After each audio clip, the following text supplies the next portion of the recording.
देखिए बहुत इम्पोर्टेंट समय आ रहा है। देखिए जो हम देख रहे हैं यूक्रेन में, जो यूरोप में हो रहा है या इंडो पैसिफिक में हो रहा है, खास करके ताइवान को लेकर के, जिस तरह से अमेरिका, ताइवान और चाइना एग्रेसिव हो रखे हैं, जो सारी चीज़ें चल रही हैं, तो उस दौरान एक बहुत इम्पोर्टेंट मीटिंग SCO 2022 का मीटिंग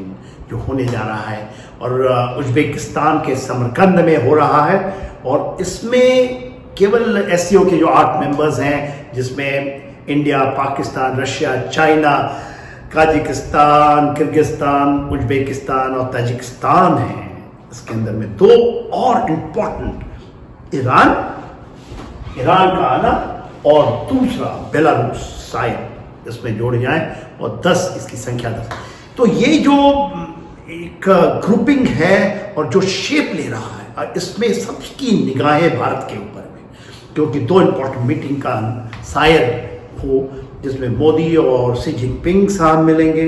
और देखिए जिस तरह से हमारे नदर्न बॉर्डर्स के ऊपर में जिस तरह से चीज़ें हो रही, PP5 के अंदर में, PP15 के अंदर में, और चाइनीज़ विड्रॉल हो रहा है, उसके अंदर में जो डिमिलिटराइजेशंस का कार्रवाई 12 तक पूरी हो जाएगी और ये 15 से 16। इस बीच इंडिया की फौज का एक युद्धाभ्यास उसी नदर्न बॉर्डर के ऊपर में जो उत्तराखंड है, ओली में जो चल रहा है, इसी बीच में भारत और मोदी का और जो इब्राहिम रईसी हैं ईरान के प्रेसिडेंट, उनके बीच में बहुत इम्पोर्टेंट मीटिंग होने वाला है। देखिए ये तो डिक्लेयर्ड है कि ईरान के साथ होगा और ईरान ने किस तरह से ताशकंद के अंदर में ईरान का समर्थन किया है कि ईरान को SCO की सदस्यता मिलनी चाहिए। वो ऑब्जर्वर है, मगर इस बार इंक्लूड होता है तो परिदृश्य दूसरा होगा, रीअलाइनमेंट। 21st सेंचुरी के अंदर में जो हम कहते हैं this century of alignment, it multipolarity, ये पुराने वर्ड्स हैं, बिकॉज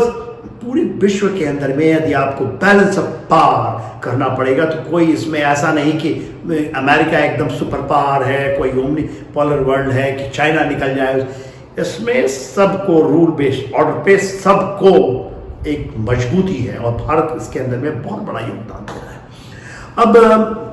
इसकी हम देखेंगे कि इसमें 2 चीज़ें जो बहुत हुई हैं, जो ट्रायल एग्रीमेंट है हमारे बिटवीन इंडिया, रशिया और ईरान के बीच में चाबहार पोर्ट के ऊपर में, और दूसरा जो अभी बाकू डिक्लेरेशन में अजरबैजान इसमें आ गया है। और इस कॉरिडोर के हम बहुत बारीकी से समझेंगे कि क्या चीज़ होने वाला है। ये सोचा है और पूरी वर्ल्ड की उसकी अटेंशन लगी है कि क्या ये नाटो का एक विकल्प लाइक वॉरशॉ या ईस्टर्न नेटो की एक तैयारी है। ये चीज़ें इंडो पैसिफिक पे भी बातचीत हो रही थी, तो बहुत इंटरेस्टिंग है। These are very interesting time. ये मत पढ़िए कि डे टू डे आप देखते हैं कि ये हो गया, वो 10 किलोमीटर आगे। जब आप इन चीज़ों को स्ट्रैटेजिकली आप देखते हैं, इसको सामरिक दृष्टि से वर्ल्ड के जो जियो स्ट्रैटेजिक चाहे वो डोमेन है, पॉलिटिकल डोमेन हो, मिलिट्री डोमेन हो, या और जो उसको कॉम्प्रिहेंसिव पास की हम बात करते हैं, जिसमें बहुत सारी है। अब तो उसमें एनर्जी है, फूड क्राइसिस है, वायरस जिस तरह से corona and all, supply chain है। तो ये चीज़ें धीरे धीरे अनफोल्ड हो रही है। आपके माध्यम से हम ये बताना चाहते हैं, इट्स वेरी इंपॉर्टेंट, जो लोग एग्जामिनेशन देते हैं, जिनको समझनी है, जिनको बातें करनी है, इंटरव्यू देना है, उसके लिए बहुत जरूरी है कि इसको बारीकी से समझें।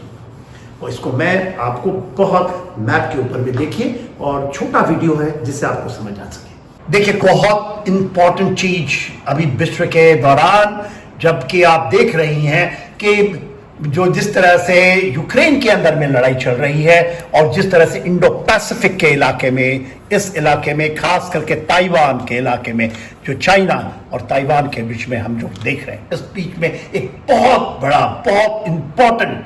एक मीटिंग हो रही है। और 21st सेंचुरी की जो जिसको कहते हैं, जो मैं कहता हूं कि this is century of alignment, realignment, और पूरे वर्ल्ड के ऑर्डर्स के अंदर में वो ऐसा नहीं यूनिपोलैरिटी, मल्टीपोलैरिटी, इट इज देखिए ये जो हो रहा है उसमें अलाइनमेंट्स हैं और ये पूरे विश्व के अंदर में इस चीज को डिफरेंट तरीके से आएगी। और ये मेरा मानना है कि यदि सफलतापूर्वक हो गया, एक दूसरे को नहीं दबा पाए, तो विश्व के लिए एक नया युग आएगा जो मोर स्टेबल और मोर शांति की तरफ जाएगा, ना कि मोर अनस्टेबल जिस तरह से आज की पिक्चरें आ रही हैं। एससीओ की जो मीटिंग उज्बेकिस्तान में हो रही है, उज्बेकिस्तान में ये ताशकंद उसकी राजधानी है, मगर ये हो रही है समरकंद में जो हो रही है, और उसके अंदर में इस बार ईरान शायद उसका एक्चुअल मेंबर बन जाए, जो कि उसके member status as a observer है। ईरान आज इसका मेंबर बन जाए इस दौरान।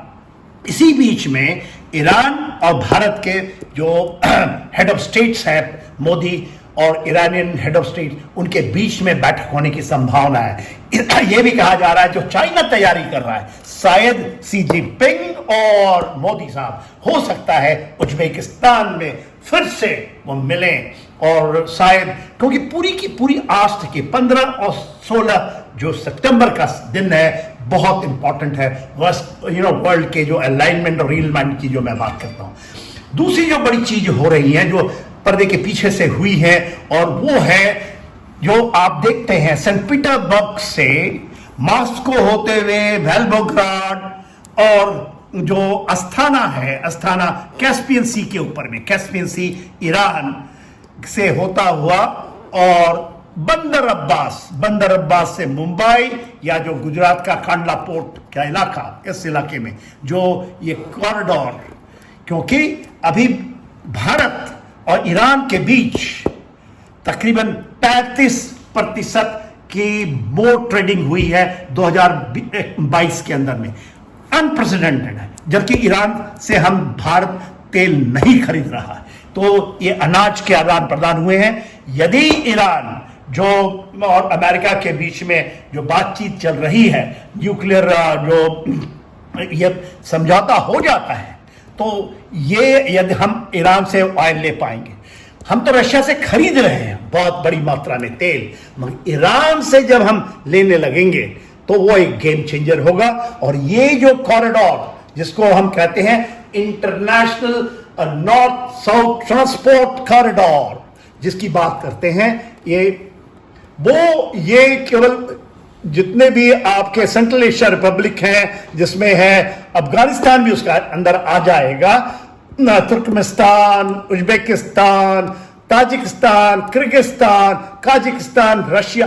तो ये जो सेंट्रल इस जगह के अंदर में नॉर्थ साउथ कॉरिडोर, ये कॉरिडोर की हम बात करते हैं। जो हमारी डिपेंडेंसी है, जो हम जब आते हैं आप जब हम इसके अंदर में अटलांटिक ओशन होते हुए और फिर जब स्वेज कैनाल से होते हुए हमारी ट्रैफिक आती है, तो ये कॉरिडोर जिसके अंदर में बंदर अब्बास का जो पोर्ट है ईरान का, और दूसरा चाबहार पोर्ट जो कि बंदर अब्बास के पास में है, तो ये पूरे गेम चेंज कर देगा। और तकरीबन जो टाइमिंग और मनी का भी उसके मैटर करता है, ये 50% तक कम कर देगा ये। और इसके अंदर में 2 एग्रीमेंट्स जो हुए थे, जो एग्रीमेंट 2020 का है, जो ट्रायल एग्रीमेंट रशिया, ईरान और इंडिया के बीच में ट्रायल, ये 2020 में साइन हुआ था, और ये बेसिकली इसमें चाबहार को लेकर हुआ था। अभी जो 9 सितंबर को हुआ है trial agreement between Russia, Iran और अजरबैजान जो कैस्पियन सी के ऊपर में है, और बाकू का जो पोर्ट बहुत इंपॉर्टेंट है, ये जो है इसमें जो हुई है आपकी जो एग्रीमेंट हुए जिसको बाकू डिक्लेरेशन कह रहे हैं, और दोनों डिक्लेरेशन के साथ, तो ये जो गेम चेंजर होगा, क्योंकि एनर्जी हब यूक्रेन हम जानते हैं, क्योंकि यहाँ चीजें होंगी जो grains and all those things, इन जगहों से जब ग्रेन्स, जब oil, everything is coming to the route of India, क्योंकि India is going to be the major exporter अनाज के लिए इन देशों में। और देखिए ये वेस्ट एशिया के बीच में किस beautifully, then we will leave everything. This people are out, इधर से ये लोग निकल रहे हैं, इस तरह से इधर निकल रहे हैं, और सेंट्रली जब ये चीजें चल रही हैं तो ये विल बी गेम चेंजर।